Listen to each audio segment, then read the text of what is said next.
बदसूरत बत्तख की कहानी। गर्मियों के दिन थे। शाम के समय एक बत्तख झील के पास ही पेड़ के नीचे अपने अंडे देने के लिए अच्छी जगह ढूंढी थी। उसने वहां पर 5 अंडे दिए। उसने देखा कि उसके 5 अंडों में से एक अंडा सबसे बहुत अलग था, जिसे देखकर वह परेशान रहने लगी। उसने अंडों से बच्चों के बाहर आने तक का इंतजार किया। फिर एक सुबह उसके 4 अंडों में से उसके 4 नन्हे बच्चे बाहर आ गए। वे सभी बहुत सुंदर और प्यारे थे, लेकिन उसके 5वें अंडे से अभी तक बत्तख का बच्चा बाहर नहीं आया था। बत्तख ने कहा कि यह 5वें अंडे का बच्चा उसके सबसे सुंदर बच्चा होगा, तभी वे बाहर आने में इतना ज़्यादा समय ले रहा है। एक सुबह वे 5वां अंडा भी फूट गया। उसमें से एक बदसूरत बत्तख का बच्चा निकला। बत्तख का ये बच्चे अपने बाकी के चारों भाई बहनों से बहुत बड़ा और बदसूरत था। ये देखकर बत्तख की माँ बहुत उदास हो गई। उसे उम्मीद थी कि शायद कुछ दिनों बाद वे बदसूरत बत्तख भी अपने भाई बहनों की तरह सुंदर हो जाएगा। कई दिन बीत जाने के बाद भी वे बत्तख बदसूरत ही रहा। बदसूरत होने की वजह से उसके सारे भाई बहन उसका मजाक भी उड़ाते थे और कोई भी उसके साथ नहीं खेलता था। वे बदसूरत बत्तख का बच्चा बहुत उदास रहने लगा।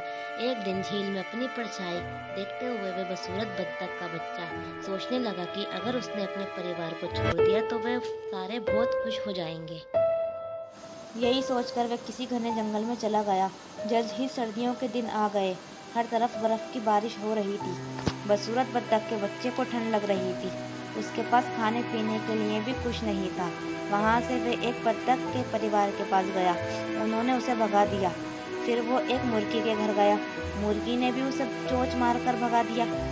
उसी रास्ते में उसे एक कुत्ते ने देखा, लेकिन कुत्ता भी उसे छोड़कर चला गया। बदसूरत बत्तख उदास मन में सोचने लगा कि वे इतना बदसूरत है कि कुत्ता भी उसे खाना नहीं चाहता है।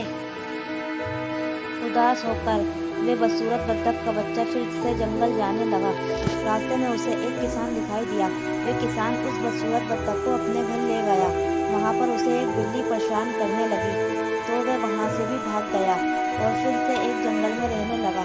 कुछ ही दिनों में बसंत का मौसम आ गया। अब वे बदसूरत बत्तख भी काफी बड़ा हो गया था। एक दिन वे एक नदी के किनारे टहल रहा था।